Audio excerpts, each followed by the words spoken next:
नमस्कार दोस्तों, स्वागत है आपका हमारे YouTube चैनल जीके ट्रैकर पे। देखिए फ्रेंड्स, आज के वीडियो में हम बात करेंगे जो हमारी एक सीरीज़ है टॉप जीके एमसीक्यू सीरीज़, और इस सीरीज़ की आज हम 178वीं क्लास को यहाँ पे कवर करेंगे। जैसा आप जानते हैं, इस पूरी सीरीज़ में हम जीके के प्रीवियस ईयर क्वेश्चंस को यहाँ पर कवर करते हैं और इनको पूरी डिटेल के साथ, एक्स्ट्रा फैक्ट के साथ यहाँ पर देखते हैं, जिससे आपकी प्रैक्टिस भी होती रहे और आपका रिवीजन भी साथ साथ में चलता रहे। आज की क्लास में आपको अभी कुछ ही दिन पहले जो राजस्थान का एलडीसी का एग्जाम हुआ, उसमें जो जीके के क्वेश्चन आए थे, जीएस के जो क्वेश्चन आए थे, वो आपको देखने को मिलेंगे। तो चलिए दोस्तों, आज की क्लास को शुरू करते हैं। आज का हमारा पहला क्वेश्चन है, मौर्यकालीन प्रशासनिक प्रणाली में निम्नलिखित में से राजस्व वसूली का प्रभारी कौन होता था जो आय का लेखा जोखा रखता था। यानी राजस्व वसूली यानी जो टैक्स कलेक्शन का काम था वो कौन करता था मौर्य काल में। कई बार हमने इस क्वेश्चन को देखा है कि राजस्व वसूली का जो काम करता था वो समहर्ता करता था। ऑप्शन सी सही आंसर हो जाएगा। ठीक है, समहर्ता कौन होता था? राजस्व विभाग का सर्वोच्च अधिकारी होता था, यानी एक तरीके का वित्त मंत्री होता था, जिसका मुख्य काम क्या होता था? कर संग्रहक होता था ये। ठीक है, कर कितना होगा, कर का निर्धारण करना, सबका सर्वोच्च अधिकारी कौन था? वो समहर्ता था। ठीक है, जो कोषाध्यक्ष होता था राजकीय, वो सन्निधाता होता था, लेकिन राजस्व वसूली से जुड़ा हुआ जो सर्वोच्च अधिकारी है वो समहर्ता है। नेक्स्ट है, निम्न में से कौन सा बंदरगाह भारत के पश्चिमी तट पर स्थित है? देखिए, भारत के पश्चिमी बंदरगाह, इनमें से कौन सा बंदरगाह है जो पश्चिमी तट पर है? यानी ये हमारा प्रायद्वीपीय भारत है, इधर आपका पश्चिमी तट है और इधर की साइड आपका पूर्वी तट है। आपको बताना है पश्चिमी तट पर स्थित इनमें से कौन सा बंदरगाह है। देखिए, जो आपका तूतीकोरिन बंदरगाह है ये आपके तमिलनाडु के तट पर स्थित है, यानी तमिलनाडु से लगा हुआ है। जो पाराद्वीप बंदरगाह है ये आपके उड़ीसा का है, जबकि कोची बंदरगाह केरल में पड़ता है। आपको पश्चिमी तट का पूछा है तो कोची बंदरगाह या कोचीन बंदरगाह जो केरल में है ये सही आंसर होगा। हल्दिया बंदरगाह आपके कोलकाता में पड़ता है। तो बाकी सारे आपके जो विकल्प में हैं वो पूर्वी तट के हैं, पश्चिमी तट का आपका कौन सा होगा? कोचीन होगा। नेक्स्ट है, निम्न में से कौन सा भारतीय राज्य बांग्लादेश के साथ सीमा साझा नहीं करता है? देखिए, बांग्लादेश के साथ जो हमारी अंतर्राष्ट्रीय सीमा लगती है उसे क्या कहा जाता है? उसे रेड क्लिफ कहा जाता है, क्योंकि शुरुआत में बांग्लादेश पूर्वी पाकिस्तान था और भारत और पाकिस्तान का जब विभाजन हुआ तो सीमा का निर्धारण किसने किया था? रेड क्लिफ ने किया था।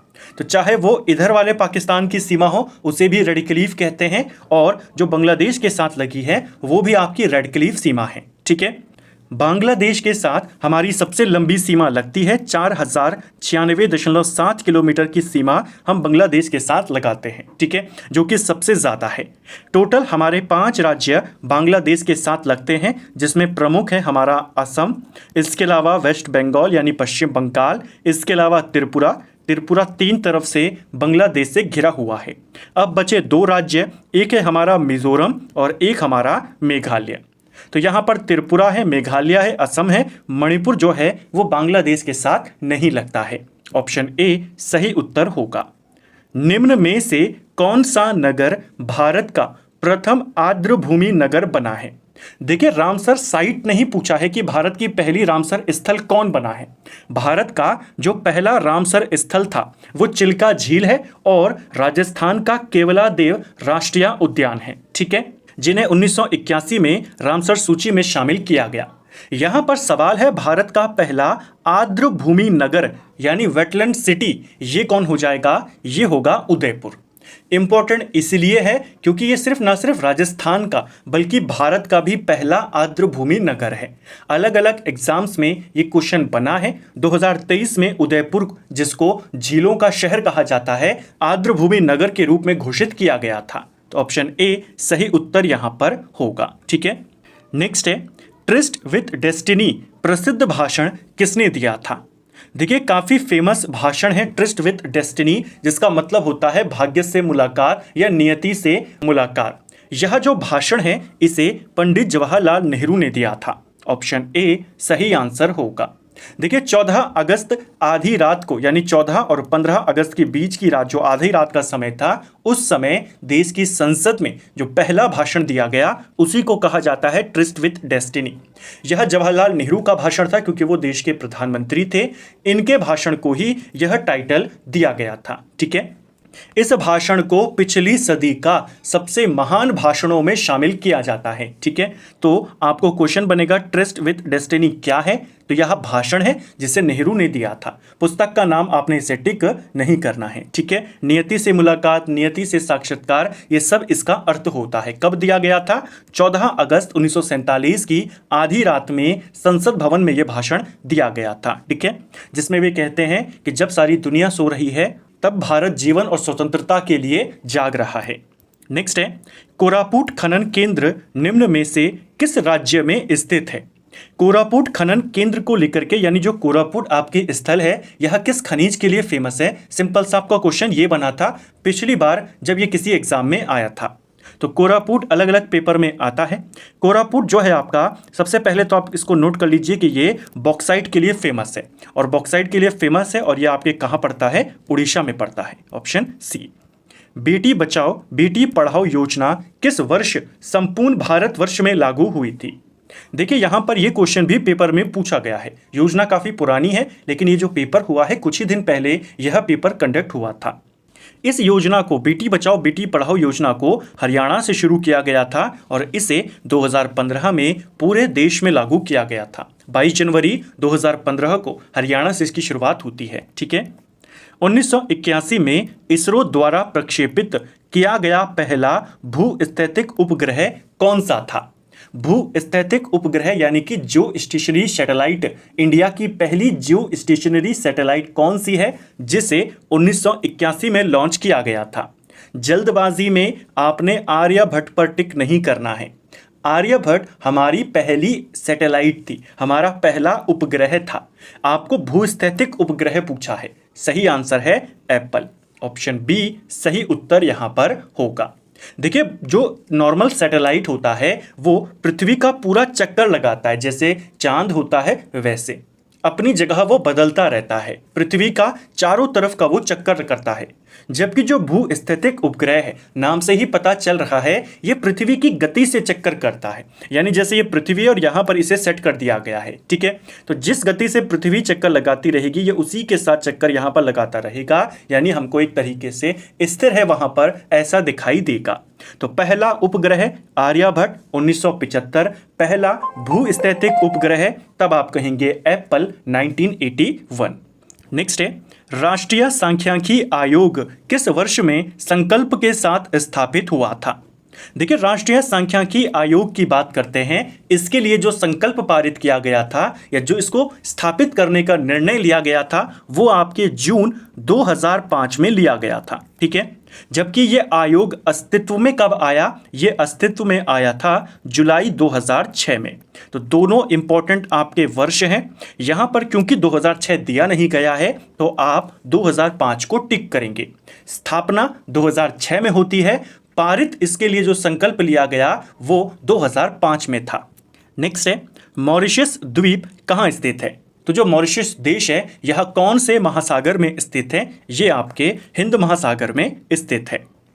आरटीआई सूचना का अधिकार विधेयक को राष्ट्रपति की स्वीकृति कब मिली थी या किस वर्ष में मिली थी? देखिए यहां पर तो क्वेश्चन आसान हो जाएगा क्योंकि राष्ट्रपति की मंजूरी पूछी है। आप जानते हैं जो आरटीआई था, सूचना का अधिकार था, 2005 में आया था। ठीक है, और 12 अक्टूबर 2005 से ये लागू हो गया था। लागू कब हुआ था? अक्टूबर 2005 से। अगर विकल्प आपको उस तरीके से दिए जाते कि अक्टूबर 2005, जून 2005, जुलाई 2005, तो आप काफ़ी ज़्यादा चांसेस थे यहाँ पर गलत करने के, क्योंकि लागू 2005 में हुआ है लेकिन आपको राष्ट्रपति की स्वीकृति पूछी गई है। 2005 का एक ही विकल्प यहाँ पर है, तो ऑप्शन डी यहाँ पर सही होगा। देखिए इसको संसद से कब पारित किया गया था? संसद से पारित किया गया था इसे 12 मई 2005। राष्ट्रपति ने इसको अपनी स्वीकृति प्रदान करी थी 15 जून 2005 और यह लागू हुआ था 12 अक्टूबर 2005। ठीक है, इसका जो संशोधित रूप था उसे 2011 में पारित किया गया था। एक क्वेश्चन और नोट कर लीजिए, आरटीआई यानी सूचना के अधिकार अधिनियम को पारित करने वाला दुनिया का पहला देश कौन था? वो स्वीडन था। नेक्स्ट है, भारत के निम्नलिखित पत्तनों को उत्तर से दक्षिण दिशा की ओर व्यवस्थित करें। तो 4 पत्तन यानी 4 बंदरगाह आपको दिए गए हैं, जिन्हें आपने उत्तर से दक्षिण की ओर यहां पर लगाना है। ठीक है, चलिए इनको लगाते हैं, इनकी लोकेशंस को देखते हैं, ये कहां पर है और किस क्रम में है। देखिए, सबसे पहले इसे देखना, ये चारों के चारों पूर्वी तट के बंदरगाह आपको दिए गए हैं। ये हमारा प्रायद्वीपीय भारत है। यहाँ पर उड़ीसा में पड़ता है पाराद्वीप बंदरगाह। ठीक है, इसके बाद आंध्र प्रदेश आता है, आंध्र प्रदेश में पड़ता है विशाखापट्टनम बंदरगाह। उसके बाद तमिलनाडु में यहाँ पर पड़ता है आपका चेन्नई बंदरगाह, और फिर तमिलनाडु के एंड में यहाँ पर पड़ता है आपका तूतीकोरिन बंदरगाह। तो उत्तर से दक्षिण में आना था, सबसे पहले पाराद्वीप है यानी 2 है, फिर विशाखापट्टनम है यानी 1 है, फिर चेन्नई है, और फिर आपका तूतीकोरिन है। 2, 1, 4, 3 इसका सही आंसर होगा। ऑप्शन सी सही विकल्प यहाँ पर हो जाएगा। हमारी जो ज्योग्राफी की डिटेल वाली सीरीज़ है उसमें बहुत जल्द हम बंदरगाहों के बारे में बात करेंगे। अभी हम भारत के परिवहन तंत्र को देख रहे थे, हमने हवा और सड़क तंत्र को देख लिया है। बहुत जल्द बंदरगाहों को देखेंगे और ऐसे मैप के माध्यम से भी इसे कवर करेंगे, ताकि आपके कॉन्सेप्ट और आपके जितने भी कन्फ्यूज़न है वो क्लियर हो जाएं। नेक्स्ट है, फ्रांसीसी क्रांति के समय फ्रांस का राजा कौन था? वर्ल्ड हिस्ट्री के ऊपर ऑलरेडी डिटेल्ड वीडियो बना हुआ है, उसमें हमने विश्व इतिहास के जितनी इंपॉर्टेंट घटनाएं थी उन सबको संक्षिप्त में कवर किया है, पूरा जानकारी कहानी के रूप में उनको देखा है। फ्रांसीसी क्रांति की बात करते हैं। फ्रांसीसी क्रांति कब होती है? 1789 में ये क्रांति हुई थी। ठीक है, इस क्रांति का नारा क्या था? वो नारा पूछा जाता है तो समानता, स्वतंत्रता और बंधुत्व, ये इस क्रांति का नारा था। ठीक है, जब यह क्रांति हुई, फ्रांसीसी क्रांति, उस समय फ्रांस का जो शासक था वो लुई 16 था। ऑप्शन सी सही आंसर हो जाएगा। ठीक है, पूरा जो इसकी कहानी थी कि क्यों ये क्रांति हुई, क्या इसके अंतर्गत हुआ था, कैसे पूरे घटनाक्रम चला था, सभी तथ्यों के माध्यम से हमने इसे वर्ल्ड हिस्ट्री में देखा है, आप उसे कवर कर सकते हैं। नेक्स्ट है, लंदन में इंडियन हाउस के संस्थापक कौन थे? देखिए, लंदन में इंडिया हाउस, इसकी स्थापना होती है 1905 में। सवाल बनता है पेपर में कि इंडियन हाउस की स्थापना कहां पर हुई थी? तो इंडियन हाउस की स्थापना लंदन में हुई थी। ठीक है, और इसकी स्थापना किसने करी थी? श्यामजी कृष्ण वर्मा ने करी थी। निम्न में से कौन सा आग्नेय चट्टान का उदाहरण नहीं है? तो देखिए, इनमें से आग्नेय चट्टान कौन सी नहीं है? आग्नेय चट्टान नहीं है संगमरमर। ऑप्शन सी सही उत्तर यहां पर हो जाएगा। संगमरमर जो है यह एक कायांतरित चट्टान है। ठीक है, जो अवसादी चट्टान होती है चूना पत्थर, उसका कायांतरित रूप है हमारा संगमरमर। ठीक है, नेक्स्ट है हमारा, हिमालय के किस भाग में करेवा भू आकृति मिलती है? देखिए, जो करेवा भू आकृति है यानी करेवा स्थलाकृति है, ये हमें कश्मीर हिमालय में देखने को मिलती है। ऑप्शन ए सही आंसर होगा। जो कश्मीर हिमालय है वो करेवा संरचनाओं के लिए काफ़ी ज़्यादा फेमस है। ठीक है, करेवा जो शब्द होता है यानी करेवा जो भू आकृति है, इसके लिए क्या कहा जाता है? यानी का इसका मतलब है उच्च पठारी भूमि। तो उच्च पठारी भूमि हमें किन क्षेत्रों में देखने को मिलती है? वो कश्मीर हिमालय में देखने को मिलती है। ठीक है, तो करेवा भू आकृति के लिए कौन फेमस है? कश्मीर हिमालय। इन क्षेत्रों में जहां पर उच्च पठारी क्षेत्र है, यहाँ की मिट्टी को करेवा कहते हैं, और यहाँ का जो ये पूरा इलाका है ये किस फसल के लिए या किस चीज़ के लिए सबसे ज़्यादा उपयुक्त होता है उगाने के लिए? ये केसर के लिए उपयुक्त है। ठीक है, यही क्वेश्चन सेम ऑप्शंस के साथ MP PCS में भी आया था, और यही क्वेश्चन अभी कुछ दिन पहले राजस्थान में भी पूछा गया। तो क्वेश्चन आपके रिपीट होते हैं, स्टेट बोर्ड आपका कोई भी हो, लेकिन जो GS का क्वेश्चन एक बार बन गया वो आपके लिए इंपॉर्टेंट हो जाता है, क्योंकि कई बार एग्जाम में क्वेश्चन डायरेक्ट उसी ऑप्शंस के साथ उसी लैंग्वेज में पूछ लिया जाता है। सार्क का सचिवालय कहाँ स्थित है? देखिए, सार्क देशों का जो सचिवालय है यह आपके काठमांडू में है, नेपाल में स्थित है। ऑप्शन बी सही आंसर यहाँ पर हो जाएगा। ठीक है, सार्क की अगर हम फुल फॉर्म की बात करते हैं तो south Asian association for regional corporation इसका पूरा नाम है। ठीक है, इसकी स्थापना 1985 में होती है, बांग्लादेश में इसकी स्थापना होती है, लेकिन जो इसका सेक्रेटरीट है यानी सचिवालय है वो काठमांडू में स्थापित है। ठीक है, नेक्स्ट है हमारा, भारत में राज्य पुनर्गठन आयोग की स्थापना कब हुई थी? देखिए, पुनर्गठन आयोग कई बार हमने इसके बारे में बात करी है। यही क्वेश्चन दोबारा से पूछा गया। जो राज्य पुनर्गठन आयोग था इसे दिसंबर 1953 में स्थापित किया गया था। ऑप्शन ए सही आंसर होगा। राज्य पुनर्गठन आयोग के अध्यक्ष कौन थे? इसके अध्यक्ष थे फजल अली। इस पूरे आयोग में टोटल कितने मेंबर्स थे? टोटल 3 मेंबर थे, जिसमें एक फजल अली थे, एक व्यक्ति थे हृदयनाथ कुंजरू और एक व्यक्ति थे के.एम. पणिक्कर। ये 3 सदस्यीय आयोग था, इसे ध्यान रखना। क्वेश्चन बनेगा, पुनर्गठन आयोग ने अपनी रिपोर्ट कब दी थी? इसने अपनी रिपोर्ट 1955 में दी थी और इसी के सिफारिशों पर 1956 में एक अधिनियम आता है, राज्य पुनर्गठन अधिनियम। वो जुलाई 1956 में आया था। तो याद करना, गठन कब हुआ आयोग का? दिसंबर 1953। रिपोर्ट आई है 1955 और अधिनियम आया है 1956। ग्लोब पर अक्षांश की सबसे लंबी रेखा इनमें से कौन सी है? देखिए, ग्लोब में कई सारी हमारी अक्षांश रेखाएं हैं। उन अक्षांश रेखाओं में सबसे लंबी अक्षांश रेखा कौन सी वाली होती है वो आपने बताना है। देखिए, जो हमारा ग्लोब होता है, ग्लोब पर ऐसी रेखाएं जो होती हैं, इन रेखाओं को अक्षांश रेखा कहा जाता है। और आप जैसा देख रहे हैं, सेंटर में ये रेखा सबसे बड़ी होती है और जैसे जैसे कोने की तरफ जाती रहती है ये छोटी होती जाती है। और जो बीच में होती है उस रेखा को क्या कहा जाता है? जो पृथ्वी को लगभग 2 बराबर भागों में बांटती है, इसे कहते हैं भूमध्य रेखा। तो जो 0 डिग्री अक्षांश रेखा होती है उसे ही भूमध्य रेखा कहते हैं और ये सबसे लंबी अक्षांश रेखा है। ठीक है, नेक्स्ट है, अकबर द्वारा निर्मित पंचमहल कहां पर स्थित है? तो अकबर के द्वारा बनाया गया पंचमहल, जिसे हवा महल भी कहते हैं, फतेहपुर सीकरी में स्थापित है। ऑप्शन डी सही आंसर होगा। पिरामिड के आकार में ये बना हुआ है। भारत में वस्तु एवं सेवा कर यानी जीएसटी के अधीन आने वाली 4 दरें कौन सी हैं? देखिए, जीएसटी को आपका 1 जुलाई 2017 से लागू किया गया था। जीएसटी के अधीन जो 4 प्रमुख हमारी दरें आती हैं वो है 5%, 12%, 18% और 28%।